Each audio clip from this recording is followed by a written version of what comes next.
Hi అండి, welcome to crazy recipes. నేను మీ మాదిరిని. అప్పుడప్పుడు ఇంట్లో ఇడ్లీ దోశ పిండి అయిపోతూ ఉంటాయి. అలాగే మనకి పిల్లలు వెంటనే ఆకలేస్తుంది అని అడగంగానే ఏం తయారు చేయాలో అర్థం కాదు. అలాంటప్పుడు బంగాళదుంపలతో ఇలాగ కొత్తగా స్నాక్స్ చేయండి. అందరూ చాలా ఇష్టంగా తింటారు. వీడియో స్కిప్ చేయకుండా చూడండి, మీకు వీడియో చాలా నీట్గా అర్థమవుతుంది. అలాగే గివేవే ఇద్దాం అనుకుంటున్నానండి. మీ అందరికీ కూడా ఎంతో ప్రేమగా నాకు మెసేజెస్ చేస్తున్నారు. మీరు వారం రోజుల్లో 7 రోజులు కూడా ఎవరైతే కంటిన్యూస్గా మెసేజ్ చేస్తారో వాళ్ళకి పోర్టబుల్ మిక్సీ జార్ అనేది నేను గిఫ్ట్గా ఇద్దాం అనుకుంటున్నానండి. తప్పకుండా మెసేజ్ చేయండి. థ్యాంక్ యూ సో మచ్ అండి. ఇంకా మనం ఈ వీడియోని ఎలా తయారు చేసుకోవాలో చూద్దాము. ముందుగా ఇక్కడ నేను ఒక 3 బంగాళదుంపల్ని తీసుకున్నానండి ఈ రెసిపీ తయారు చేసుకోవటానికి. దాని మీద ఉన్న పొట్టు మొత్తాన్ని కూడా తీసేసాను. మన ఇంట్లో తురుము పట్టుకునేది ఉంటుంది కదండి, ఆ తురుము పట్టే దాంతో ఇక్కడ నేను తురుము పడుతున్నాను. మనం 3 బంగాళదుంపల్ని కూడా ఒకటేసారి తురుము పట్టుకొని పక్కన పెట్టుకోవాలి. నేను 3 బంగాళదుంపల్ని కూడా ఇలాగ మీడియం సైజే తీసుకున్నానండి.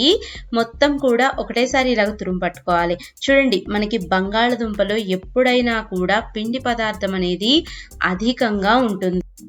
బంగాళదుంపతో ఈ రెసిపీయే కాదండి, ఏ రెసిపీ అయినా తయారు చేయండి. మీరు 1కి 4 సార్లు శుభ్రంగా కడుక్కోండి. ఆ రెసిపీ అనేది సూపర్గా వస్తుంది. చూడండి, ఇలాగ మనం నీట్గా 1కి 2 సార్లు దుంపలు మొత్తాన్ని కూడా ఇలాగ నలుపుతూ కలపాలి. అప్పుడు మనకి దీంట్లో ఉన్న ఎక్కువ పిండి పదార్థం అంతా కూడా బయటకు వచ్చేస్తుంది. చూడండి, మనకి పైన అంతా కూడా నురగగా ఫామ్ అయింది కదా, అదేనండి. అదంతా కూడా నీట్గా వంపేసేసి మళ్ళీ ఇంకొక 3 సార్లు నీళ్ళని యాడ్ చేసుకొని బంగాళదుంపల్ని శుభ్రంగా కడుక్కుందాము. మీరు ఒక 4 సార్లు కనుక ఈ బంగాళదుంపల్ని కడిగారే అనుకోండి, దుంప కూడా గట్టిగా అవుతుంది, అంటే స్టిఫ్గా వస్తుందండి. తర్వాత దీంట్లో ఎక్స్ట్రా ఉన్న వాటర్ మొత్తాన్ని కూడా ఇలాగ గట్టిగా పిండేసుకొని ఓ పక్కన పెట్టేసుకుందాము. తర్వాత వెడల్పాటి బౌల్ని తీసుకోండి. మళ్ళీ ఇంకొకసారి నీళ్ళని పిండేసుకొని యాడ్ చేసుకోండి, ఎందుకంటే నీళ్ళనివి అస్సలకి ఉండకూడదు. ఇప్పుడు ఈ రెసిపీ మొత్తానికి సరిపడా ఒక 1/2 స్పూను ఉప్పుని, అలాగే సన్నగా తరిగిన ఒక 2 పచ్చిమిరపకాయలని కూడా యాడ్ చేసుకుందాము.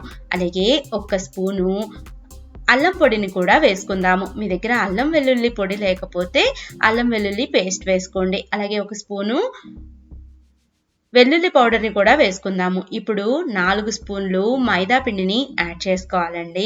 మైదా పిండి చాలా తక్కువ క్వాంటిటీలో తీసుకుంటున్నాము. మీకు నచ్చకపోతే ఈ ప్లేస్లో బియ్యం పిండిని కానీ గోధుమ పిండినైనా తీసుకోవచ్చు. ఇప్పుడు దీంట్లోకి ఒక 1/2 స్పూను రెడ్ చిల్లీ ఫ్లేక్స్ అంటే ఎండుమిరపకాయల పొడిని వేసుకొని నీళ్ళనేవి అస్సలకి యాడ్ చేయకుండా వీడియోలో చూపిస్తున్నట్టుగా మొత్తం అంతా కూడా ఇలాగా పిండి ముద్దలాగా కలుపుకోవాలి. మనం పకోడీలకు పిండి కలుపుకుంటాం కదండి, సేమ్ టు సేమ్ అదే ప్రాసెస్లో కలుపుకుంటే సరిపోతుంది. పిండి మొత్తాన్ని కూడా ఇలాగా చక్కగా నీట్గా కలిపేసుకోండి. మనం పకోడీ వేసుకుంటానికి ఎలా ఉండాలో చూపిస్తాను చూడండి.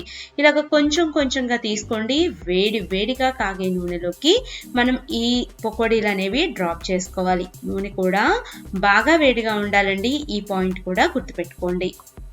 పకోడీలు వేసేటప్పుడు ఇలాగా ఒక పకోడీకి ఇంకొక పకోడీకి తగలకుండా మీరు వేయాలండి, అప్పుడే అతుక్కోకుండా ఉంటాయి.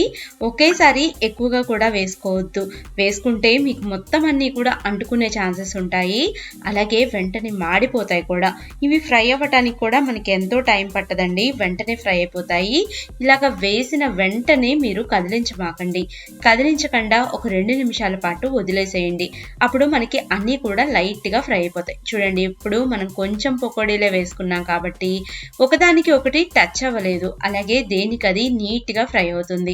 ఇప్పుడు అన్ని వైపులకి తిప్పుకుంటూ మంచి గోల్డెన్ కలర్ అయ్యేదాకా ఫ్రై చేసుకోవటమే. చూడండి, ఈ కలర్ వస్తే మనకి సరిపోతుంది. బంగాళదుంప మరీ ఎక్కువగా ఫ్రై చేసినా కూడా చిరుచేదు అనేది వస్తుందండి.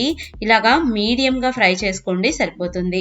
ఇప్పుడు దీంట్లో ఎక్స్ట్రాగా ఉన్న నూనె మొత్తాన్ని కూడా తీసేసి సర్వింగ్ ప్లేట్లోకి సర్వ్ చేసేసుకోవటమే. ఎంతో ఈజీగా తయారు చేసుకోవచ్చు కదండి ఈ రెసిపీని. తప్పకుండా మీరు కూడా మీ పిల్లలకి తయారు చేసి పెట్టండి. ఇంట్లో అందరూ కూడా చాలా ఇష్టంగా తింటారు. ఎప్పుడు తినే ఫ్రెంచ్ ఫ్రైస్ కాకుండా ఇలాగ కొంచెం డిఫరెంట్గా ట్రై చేయండి, చాలా బాగుంటాయి. దీంట్లోకి ది బెస్ట్ కాంబినేషన్ అంటే టమోటా సాసే అండి, అంతకు మించి ఏమీ అవసరం లేదు. అలాగే మీరు చక్కగా రోజు నాకు కామెంట్స్ చేస్తూ ఉండండి. వారంలో 7 రోజులు ఎవరైతే కామెంట్ చేస్తారో వాళ్ళకి నా తరపు నుంచి మినీ మిక్సీ జార్ అనేది నేను మీకే డైరెక్ట్గా కొరియర్ చేస్తాను. చాలా యూస్ఫుల్గా ఉంటుందండి. థ్యాంక్ యూ సో మచ్ అండి. ఈచ్ అండ్ ఎవ్రీ మెంబర్కి నన్ను ఇంతలానా సపోర్ట్ చేస్తున్నారు. నా వీడియో కనుక మీకు నచ్చినట్లయితే ఒక లైక్ చేయండి, మీ ఫ్రెండ్స్కి ఫ్యామిలీ మెంబర్స్కి కూడా షేర్ చేయండి. మరిన్ని రెసిపీస్ కోసం క్రేజీ రెసిపీస్ని సబ్స్క్రైబ్ చేయండి. పక్కనే ఉన్న గంట సింబల్ని యాక్టివేట్ చేయటం అస్సలకి మర్చిపోవద్దు. Thank you for watching my videos. Bye bye.